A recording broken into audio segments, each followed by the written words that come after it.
qué situación más complicada, y lo triste de esto es que se repiten en nuestro país, y por eso queremos darle las herramientas a usted, señora, familia, para que sepa qué hacer, no solo en una situación como lastimosamente de esta señora doña Marcia que falleció, sino si hay un maltrato, si hay un mal diagnóstico, ¿a quién acudo? ¿Qué tengo que hacer?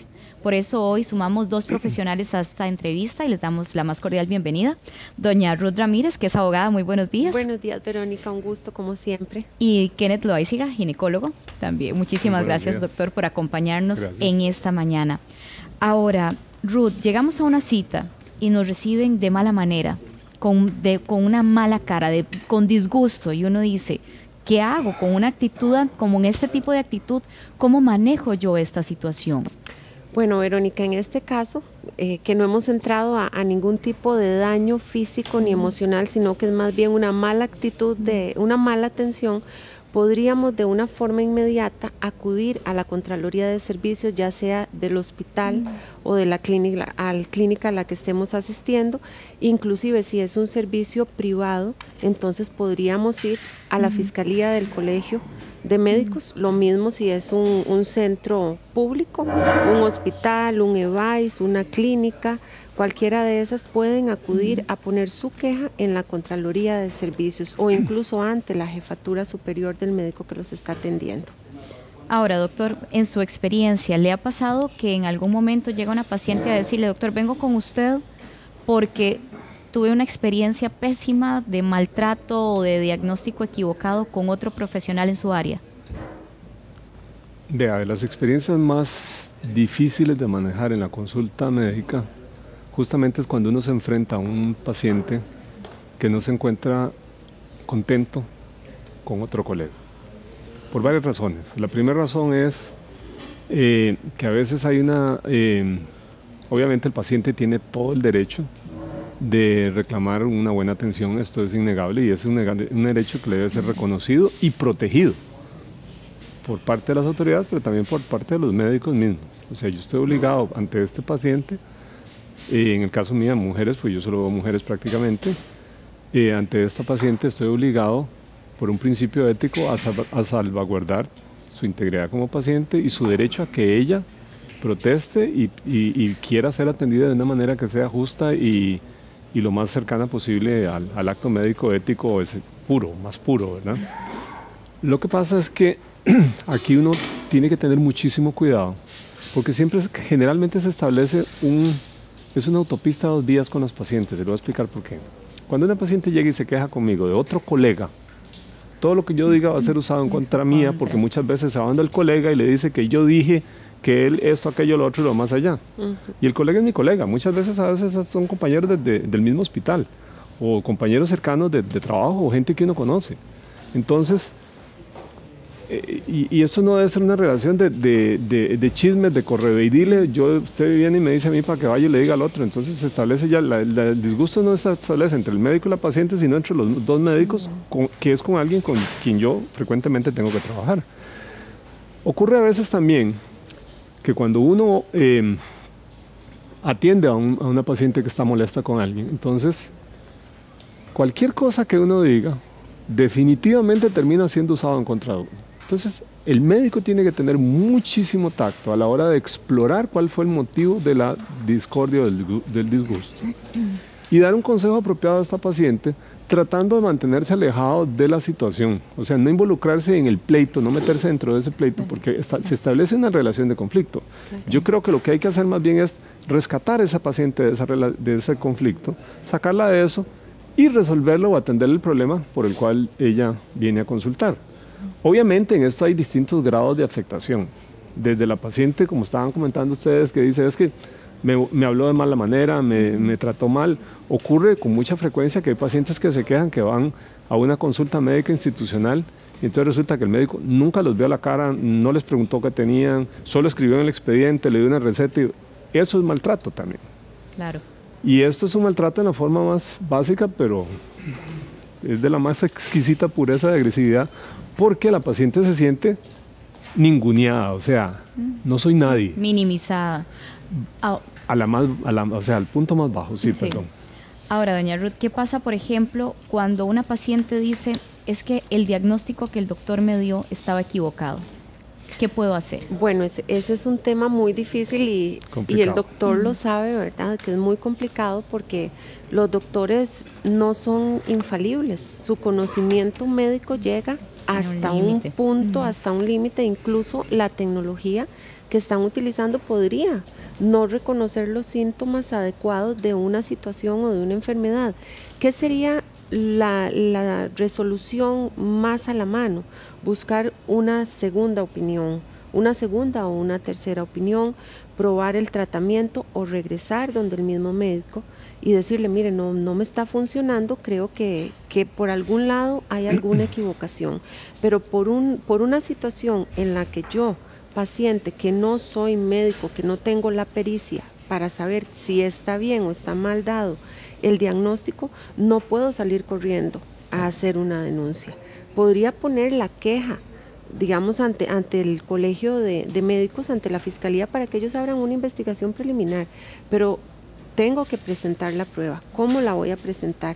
Y esto es muy delicado porque las pericias donde se valore si el médico ha dado un diagnóstico equivocado o no, debe hacerlo otro médico, no lo puede hacer ninguna otra persona diferente, y va a tener que ser un médico de medicatura forense, o si no, un médico, si se presenta ante la Fiscalía del Colegio de Médicos, deberá ser un médico, un perito privado que lleve la parte. En esto, ahora, yo quisiera poner un poquito más de leña al fuego, porque la verdad es que es lo que vamos a hacer en esto. Y me voy a permitir decirle algo. Los médicos hemos llegado a un nivel de especialización que muchas veces es súper especialización. Si a mí, por ejemplo, vienen y me preguntan a mí de técnicas de fertilización asistida, soy el perito menos adecuado, a pesar de ser ginecólogo, para opinar sobre ese tema. Entonces, los peritos, ya, imagínense que estamos hablando de un médico que es médico, que es ginecólogo, igual que yo, estamos igual, pero que es especialista en fertilidad, en técnicas de fertilización in vitro. Entonces, ese es un Olimpo en que en este país usted llega y se asoma ahí, son 8 o 10 personas. Y entre ellos se resolverán todos los dimes y diretes de una situación incómoda, por ponerle algo. Igual ocurre con los ginecólogos oncólogos. Entonces, hemos llegado a un nivel de especialización tan elevado que entonces ya la cosa se vuelve mucho más complicada. Y déjeme explicarle algunas cosas adicionales. Cuando usted habla con un paciente, nosotros lo vemos con mucha frecuencia. Que yo le digo a una paciente, le explico una cosa, y el paciente sale diciendo otra. O sea, un día antier me llegó una paciente a mí que me dijo que el doctor le había dicho esto, aquello, lo otro, un montón de cosas. O sea, la señora llegó sumamente molesta con un colega. Yo leí la nota que había en el expediente y lo que la señora interpretó de lo que el médico le había dicho, pero otra cosa. Ella interpretó otra cosa. El médico puso, gracias a Dios, claramente todo. Entonces yo me permití transcribirle, explicarle a ella la nota que el colega había puesto y lo que había hecho. Entonces ella al final dijo, entonces eso era, ¿verdad? Pero hay que tener esa paciencia de sentarse a hablar con las señoras, con los médicos, con los pacientes y explicarles despacito, como la canción. Hablando de explicar, doctor. Y desmenuzar la cosa, ¿verdad? La hora del parto es uno de los temores más grandes de muchas mujeres, más cuando son primerizas, ¿verdad? Y no solo porque sean primerizas. ¿Qué riesgos? Todos, los de este mundo. Porque, Todos. ¿verdad? Vemos el caso de la nota que nosotros lastimosamente uno se queda asustado, ¿verdad? Cuando ve esas cosas. En obstetricia hay una vieja frase que dice que la obstetricia es la casa del jabonero. El que no resbala cae. Y eso es una cosa para decir de alguna manera que esta es la especialidad en la cual más complicaciones, más fallos, más riesgos, más cosas pueden pasar. Y pueden pasar desde el hecho de que un embarazo se puede complicar al extremo de llevar a la muerte a una mujer por el embarazo. De hecho, la tasa de mortalidad materna, eso significa las mujeres que mueren en condiciones asociadas a un parto, es un punto de medición de la salud de un país. En África, por ejemplo, la mortalidad materna es altísima.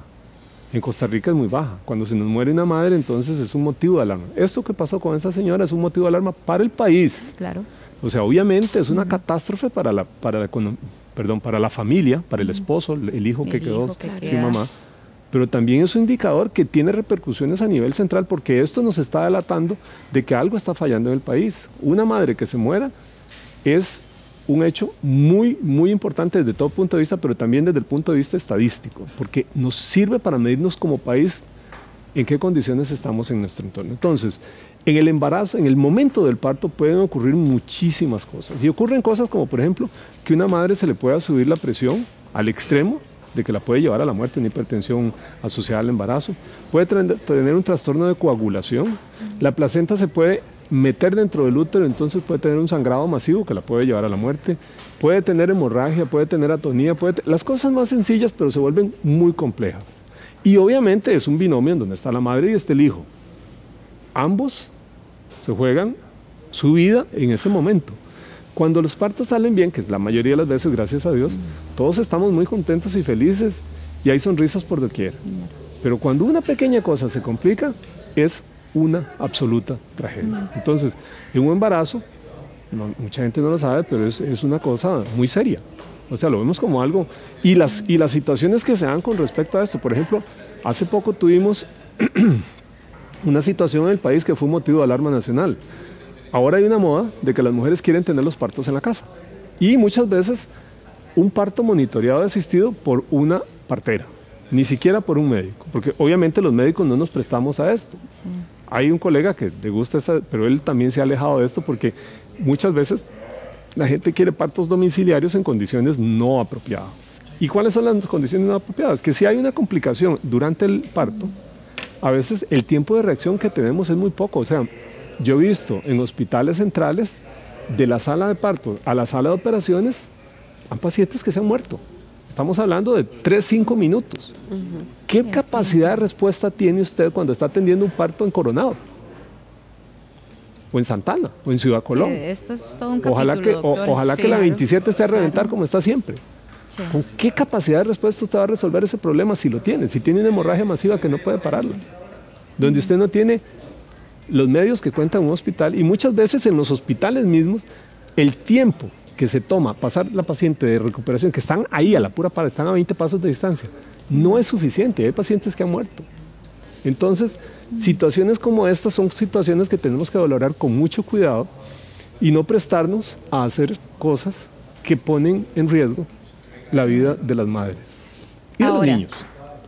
Muchas gracias, doctor. Tenemos la consulta de una televidente que nos dice que hace un mes llevó a su mamá a consulta, que le dijeron que estaba perfecto, que no pasaba nada, y la vuelve a llevar y ahora le dicen que tiene un cáncer avanzado y que ya no hay nada que hacer. Qué terrible. ¿Podemos contestarlo los dos? Esto es algo que obviamente esto tiene, vean, es que un mes un cáncer avanzado, o sea, ¿qué pasó ahí con ese diagnóstico? Pasan muchas cosas. No quisiera yo meterme en cosas, pero lo que popularmente se dice y lo que conoce uno, ¿verdad? Es que dicen, bueno, son enfermedades silenciosas. Pero más bien yo le devuelvo la pregunta al doctor, ¿qué tan silencioso puede ser eso? Porque ahí ya podríamos entrar en la parte de un diagnóstico equivocado. Pero entonces volvemos a lo que habíamos conversado. ¿Qué tecnología utilizamos? ¿Hasta dónde el paciente se hizo los exámenes que el doctor le previno? ¿Qué responsabilidad tuvieron sus familiares y el mismo paciente de cumplir con los tratamientos que se le dieron, de efectivamente no disfrazar ningún tipo de síntoma, o que la persona dijo, sí, fue hace un mes y tal vez fue mucho más tiempo? Podemos decir, sí, se equivocaron en el diagnóstico, pero buscamos otra segunda, otra tercera opinión, buscamos otras opciones. También tenemos que ser equitativos con esto, ¿verdad? No significa que por una intervención de un médico con un diagnóstico que dé, ya vaya a ser un delito. No podríamos hacer eso. Recordemos que siempre una mala praxis hay que comprobarla, hay que ver si efectivamente había causa, efecto con lo que sucedió, con lo que dijo el médico o con lo que no dijo, porque también el efecto puede ser de hacer o de no hacer, y el doctor en eso me corregirá si no es lo cierto, pero así es siempre, ¿verdad? Aquí entramos claramente en esa disyuntiva del acto médico, en donde hay errores en el acto médico. Claro. Pero también tenemos que, ahí es donde viene la parte esa de un lado está el médico, del otro lado está el paciente. ¿Hasta dónde se juzga? Vean, hay una frase que no es mía, porque evidentemente no es mía. Uno puede hacer 1000 acciones buenas, equivóquese una vez. Nadie se va a acordar de las 1000 buenas, pero todo el mundo va a le recordar cae. el mal hecho. ¿Verdad? Como el viejo dicho que dice que nunca hay segundas oportunidades para una buena primera impresión. Sí. Es lo mismo. O sea, un médico que se equivocó una vez será crucificado hasta la saciedad. Ahora, Pero doctor, un momentito, no- porque esto es muy importantísimo. Sí, Es está bien, el pero tiempo de le tengo evolución. le tengo una ahí. El tiempo de evolución. Un mes no es nada en la evolución de una enfermedad terminal. Eso significa que esta lesión terminal que la señora la tenía era terminal hace un mes también. Para que un cáncer evolucione de una célula alterada a una enfermedad terminal pasan años, muchos años generalmente, pero no un mes. Obviamente no voy a decir que hubo un error en el diagnóstico. Si no Errare conocemos a humanum fondo el est, caso. ¿verdad? O sea, todos nos podemos equivocar. Pero ahora, que no se me vaya eso, ¿qué pasa si ese error que usted señala está por detrás de un asociado a falta de conocimiento, incluso peor, a un descuido? Bueno, eso sí es serio, ¿verdad? Ahí es lo que hay que analizar el caso individual. Yo no me permitiría hacer ningún análisis ni a favor ni en contra de este caso porque no conozco las circunstancias. Sí. Pero, por ejemplo, a veces yo hablo con pacientes y dentro de la superespecialización a la que hemos llegado, si usted me llega a mí o si me llega una paciente, algunas veces a mí la paciente llega y me habla, y cuando termino de hablar yo ya sé qué tiene, porque me dedico a eso. Pero también para los médicos generales, hoy en día se ha vuelto muy complicado para ellos porque ellos yo manejo ginecología y me dedico a la oncología, me dedico al cáncer. Entonces, alguien por ahí en mi familia dice, es que vos solo pensás en cáncer. Digo, ve, es que lo que veo todos los días, prácticamente. Entonces tengo ya un ojo clínico para lo que son lesiones malignas que está muy agudizado. Pero un médico general es un médico, es un profesional que ha recibido un entrenamiento general y él tiene que manejar de todo, medicina interna, pediatría, ginecología, obstetricia, cirugía un poco, o sea, tiene que saber de todo, pero le exigimos que lo sepa todo bien. Yo quisiera Y hacer es- ahí una acotación importante con lo que está diciendo el doctor, y es que también es responsabilidad del paciente preguntarle al médico su especialidad, decirle cuál es su experiencia, y además es obligación del médico darle sus atestados, darle toda la información. Así para que saber. hay una responsabilidad compartida, Ahora, correcto. nos escribe también una televidente y esto creo que pasa más de la cuenta o con una frecuencia que no debería. Ella nos cuenta que iba donde un doctor y le dice, necesito que se haga X, Y, Z cantidad de exámenes, y luego va donde otra persona y le dice, no, pero es que no eran necesarios. Entonces uno siente lo que quería era sacarme plata. Me estafaron. Exactamente. Sí. ¿Qué hago en ese caso si comprobamos que no lo necesitaba, Ruth? Bueno, ahí hay varios puntos que se unen. Primero, lo que es la ética. Todos los profesionales y mucho más los médicos que tratan con salud deben poner la ética delante de todo. Yo no puedo, como profesional, sacarle el dinero a la persona sin tener una razón. Si ella tiene una necesidad médica, esa es la necesidad que se va a atender. Ahora, si hay otros casos, otras necesidades colaterales, pues ahí irán viniendo. Pero si el médico inventa, por tomar un término sencillo, que tiene otras cosas, que se necesita hacer otros exámenes, ya eso la persona sí lo puede hacer y puede denunciarlo. Inclusive, ahora que se está utilizando tanto los medios de Facebook, sí, de Instagram, de todo, de sociales. hacer todas las denuncias, lo pueden hacer, pero también ante el Consejo Ético del Colegio de Médicos lo hacen y ahí le abren Son la los pasos a investigación. seguir. Correcto. Ahora quiero nada más Sí. para terminar la idea. En el Colegio de Médicos no pueden hacer sanciones ni económicas ni penales. Pero sí, ética. Sí, pero sí éticas. Éticas, sí. Entonces, para que la gente lo tenga muy, muy en cuenta, ¿verdad? puede Porque, acudir. claro, Ujú. porque mucha gente dice, lo denuncio en el colegio y ahí tienen pólizas de responsabilidad y los van a suspender y me van a pagar. No, no les van a pagar. Si ya ustedes quieren una sanción económica o una entidad suspensión, tengo que recurrir? deberían ir a la Fiscalía del Ministerio Público, o si son médicos de centros públicos como los hospitales, la denuncia se pone ante el Tribunal Contencioso Administrativo. ¿Por qué? Porque estamos hablando de entes estatales. Si es un centro privado, lo ponemos en la Fiscalía, en el Ministerio Público. Ahora tal vez al final podemos hacer como un poquito de resumen de cuáles son las opciones que se tienen. Las entidades que hay que acudir. Me voy a permitir discrepar de usted porque no estoy de acuerdo en las denuncias a través de medios sociales. Me parece que eso es un arma muy peligrosa y hemos visto, algunos inclusive muy cerca de acá, se han visto involucrados en situaciones de comentarios en redes sociales que se vuelven un arma nefasta en contra de las personas. Y esto contra la ética y contra la integridad emocional y personal de médicos, llámense médicos, abogados, ingenieros. Yo creo que hay instancias apropiadas para, como usted bien lo mencionó, el colegio tiene una instancia en la cual las personas pueden ir a quejarse. Los hospitales tienen una instancia en la cual nosotros tenemos que rendir también, o sea, nosotros estamos sujetos a escrutinio constantemente. Y hoy en día, por ejemplo, quienes trabajamos con la Caja Costarricense de Seguro Social, somos más que nunca de objeto de escrutinio constante y permanente, o sea, estamos monitorizados así bajo la lupa y la institución vela porque nosotros cumplamos con nuestras obligaciones, cosa que yo creo que nosotros tenemos que hacer por obligación. Claro. Pero además tenemos que responder con nuestros actos ante eso. Entonces, obviamente lo de los costos no se da dentro de la caja porque no hay costos. Claro. Pero si hubiera costos dentro de la caja, pues es un motivo mayor para ir a denunciar porque estamos hablando de una situación anómala. Y se han dado esas situaciones. Pero antes se daban más que ahora. Muchísimo eso, más. La institución ha logrado bloquear estas, gracias a Dios. Bueno, pero a nivel privado, en la Viña del Señor hay ovejas negras y hay ovejas blancas. Desafortunadamente las negras también están ahí, no solo ovejitas blancas hay, pero yo creo que a mí a veces me duele, porque yo sé de casos específicos donde yo me doy cuenta. Lo que pasa es que yo no le digo a los pacientes porque vuelvo al punto, no me meto en discusiones, en pleitos internos, ajenas, en donde yo veo que el paciente ha sido manipulado económicamente.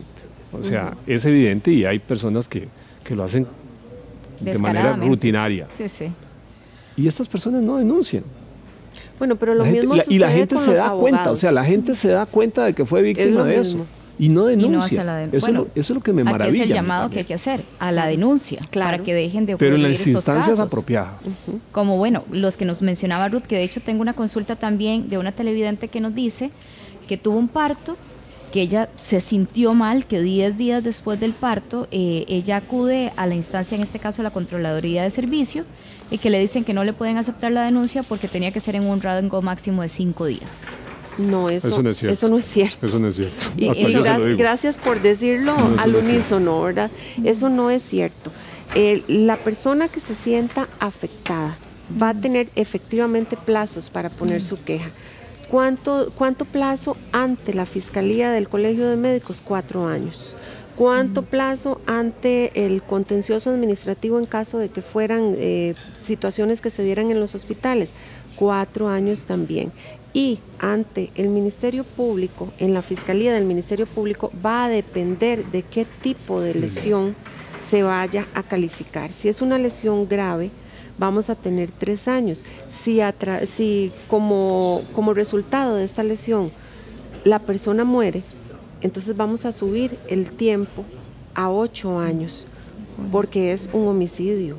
Entonces vean qué grave, Inclusive hay que hacer la acotación y la aclaración de que en Costa Rica no tenemos un delito que se llame mala praxis. No, más bien la mala praxis se da a través de los resultados que se obtengan de esa falta de pericia del médico en relación con su paciente. Y hay que aclarar otra cosa también, señores. La mala praxis no es solamente de los médicos, puede ser de los abogados, de los ingenieros, de los contadores, de los arquitectos. Lo que pasa es que popularmente se le cobra y se le echa en cara a todos los médicos, de ¿verdad? número 1. Sí. Ahora, tenemos otra consulta de una televidente que nos dice que ella se va a someter a una operación, pero que le dicen que tiene que firmar un documento liberando de cualquier situación anómala, ¿verdad? Que tampoco es cierto. No, el consentimiento informado es un documento que hoy en día... también gracias a Dios se ha hecho, en donde el médico se sienta con la paciente y le explica cuáles son los riesgos de su cirugía. O sea, la vida está llena de riesgos. Hay gente que se ha ahogado tomándose un vaso de agua. Un abogado de una zona aquí del interior del país salía a comer todos los días frente a su bufete, en la zona donde comía, estaba almorzando, se atragantó con un pedazo de carne y se murió. O sea, no hay nada que esté exento de riesgos en esta vida. Y un acto médico también lo está, ya sea tomarse un medicamento, porque también a mí me dan un medicamento, en alguna medida yo voy a ver qué me dieron, a ver si de verdad vale la pena que me lo tome, si tiene efectos secundarios, si no los tiene, los discuto con mi médico, a ver si yo estoy de acuerdo en tomármelo o no. Y una cirugía con más, porque una cirugía tiene riesgos. ¿Cuáles son los riesgos principales? Sangrado. Toda cirugía tiene riesgo de sangrado. Tiene también riesgo de sepsis, o sea, de infección, que son los dos riesgos más temidos, ¿verdad? Porque una infección nos puede llevar a la muerte como consecuencia de una cirugía que se suponía que era un acto totalmente inocente y el más benévolo del mundo. Se infectó y se murió. En caso de cirugía abdominal, perforación de víscera hueca. Eso incluye a cirujanos y a ginecólogos. ¿Qué es perforación de víscera hueca? Una perforación de vejiga, una perforación de intestino, ya sea delgado o grueso. Entonces, eso es lo que el paciente tiene que saber y entonces decir, ok, ya conozco los riesgos, acepto que existen estos riesgos y que el médico en su conocimiento y habilidad va a tratar de hacer lo posible por evitarlos todos. Y firmo consciente de eso, es lo que estoy haciendo, firmando que me explicaron qué me puede ocurrir. Obviamente, si no firma, el médico no lo opera. No lo puede hacer. O sea, no es que es una pero coerción no es que de que... está exentando de que si algo malo ocurra, se de está lo dando libera por, de... se está dando por enterada de los riesgos. Correcto, se Nada está más. dando por enterado de los riesgos y está, como quien dice, autorizando al médico a hacer su intervención. Pero las cosas que sucedan que no sean dentro de lo normal y que puedan ser comprobadas como una mala praxis, eso nunca en la vida les van a se quitar la exonera. Por ejemplo, responsabilidad. pongámoslo nada más. claro, si yo hago la cirugía, yo le expliqué, yo lo opero, usted le digo, va a pasar sangrado, infección, muerte, bueno, ahora hablar de eso también, etcétera. Pero si dentro de eso yo le dejo a usted 4 pinzas, eso no está incluido. Ahí sí está mi responsabilidad y yo no la puedo salvar. Es mi responsabilidad. O de mi equipo. Ahora, también en esta cuestión es muy complicado, porque la gente dice, es que le dejaron una gasa. Delgada. Qué bárbaros, le dejaron una gasa. Es una ¿vieron? línea muy delgada entre Hay todo un asumo los protocolo, riesgos. hay todo un protocolo para evitar que estas cosas ocurran. Pero aún así ocurren. Porque digamos, si uno opera a una paciente que tiene un sobrepeso grande, ustedes no tienen idea lo difícil que es eso. A veces uno con 2, 3 ayudantes no lo logra. O sea, con unas valvas especiales uno jala, el otro tracciona. Después de 10 minutos, muchachos, estar jalando una cosa ahí, una valva que es pesadísima, el otro afloja porque ya no puede más. Entonces se mete en paños, se mete esto. Al final hacen los conteos cuando ha sido una cirugía extrema. Una vez nosotros estuvimos en un hospital privado, después de una cesárea, buscando una gasa, 1 hora y media. Se buscó la gasa, le dieron vuelta a todo, sacaron los basureros, basura por basura, se mide, se separa, se revisa, se cuenta, se vuelve a contar. La gasa nunca apareció. Trajimos el equipo de rayos X, se le tomaron placas a la señora, la gasa no apareció. ¿Y qué hace usted en ese caso? Después de tener una paciente que llegó para una cesárea, ya vamos 40 minutos de cesárea y 2 horas buscando una gasa. Es que no es tan fácil, porque también la gente juzga sin saber. Y adivine qué, resulta que no sé por qué la enfermera había metido la gasa debajo de una cosa que se llama la mesa de mayo. Casi matamos a la muchacha, ¿verdad? Y lo más terrible de esto fue que la búsqueda de la gasa fue 3 veces más cara que la cirugía. El pleito del día siguiente fue otra. Pero bueno, cosas que ocurren en salas de operaciones que la gente no conoce. Entonces es muy fácil juzgar, sin saber cómo se cuecen los tamales, ¿verdad? Porque esa es la situación. Pero ahora, seguimos hablando, es una línea muy delgada. Claro. Claro. Okay, yo asumo, yo conozco los riesgos, pero si fue no solo un riesgo, si fue un descuido, si eso fue, es otra cosa. o sea, es que Eso es falta de otras conocimiento. Pero ¿Cómo lo que pasa verdad, es que desmenuzamos esto? Los médicos y los centros de estética, hablemos de centros de estética que ahora hay por todo lado. Muy de moda, sí, están muy de moda y todo el mundo quiere hacerse todas las cosas rápido, que le queden perfectas. Y es donde hay más disputas. Exacto. Y donde hay más disputas también. Exacto. Por resultados, por costos. La gente dice, con esto ya me relevan de responsabilidad. No, jamás. No estoy relevando de responsabilidad. De las cosas normales podría relevarlo, pero de una cosa que a mí me deje con una incapacidad en mis facultades normales, que me deje con un riesgo diferente al que podría haberse dado. Si yo encuentro la causa y el efecto por lo que a mí me hicieron, eso entra dentro de la mala praxis. Y entonces a partir de ahí yo tengo mi derecho de defenderme, de poner en las instancias permitidas todas las denuncias. Inclusive ha habido como un porcentaje, y me corrige usted, doctor, si no es así, del 100% de las denuncias que se ponen, un 90% de denuncias por mala praxis no llegan a nada. Y el 10%, eso es lo que quería decirle, sí, justamente. el 10% que queda, un 5% antes de llegar a una sentencia puede arreglarse mediante una conciliación económica o cualquier otro tipo de conciliación entre el médico y la parte. Y tal vez el otro 5% resulta en alguna inhabilitación o en alguna privación de libertad, pero es muy, muy poquísima las veces. Pero vean, perdón, el sentimiento compartido de las amigas que nos escriben por Facebook. Todas han tenido experiencias no gratas, que se sienten con temor, que no sienten esa libertad de ir a hacer consulta. Hay un temor generalizado y malas experiencias compartidas en este momento a través de nuestras redes, en ambos, ¿verdad? Público y privado. Sí, sí, claro. Entonces, ¿qué es lo que está pasando? Vea, yo se lo puedo resumir de una manera muy sencilla. En lo público es mala comunicación por parte de los médicos. Eso es todo. O sea, los médicos no hemos asumido nuestra responsabilidad de informar adecuadamente. Eso es todo. O sea, si uno habla con los pacientes, de ese 100% de denuncias, yo le puedo asegurar que se bajan en un 85, 90%. Nunca llegan a nada. O sea, además, nunca llegan a nada. No. Nunca va a haber una queja, porque el paciente fue adecuadamente informado. El paciente está satisfecho. El paciente puede llamar a su médico y preguntar. Entonces, estas cosas no van a pasar a más. Ahora, lo que ella dijo, ese 90% de denuncias que no pasan a más, eso es porque también muchas veces el paciente interpreta que fue mal manejado, pero a la hora de ver los hechos con frialdad y analizado por un equipo técnico, se llega a la conclusión de que no ha sido mal manejado, solo que no fue bien informado. Así es. Eso es todo. Ahora, para cerrar, de nuevo agradecerles por estar acá y compartir esto que nos ayuda tanto. Tenemos una historia muy bonita que nos comparte una televidente que su prima estaba hospitalizada, sufrió una hemorragia, que el medicamento para ayudarle no estaba disponible en el hospital público, que el médico sacó de su dinero y mandó a comprar el medicamento. Entonces también... El otro lado de la moneda. Exactamente, y es justo verlo también. Claro que sí. Muy bien. Gracias a ambos por acompañarnos. Muchas gracias. Con mucho gusto.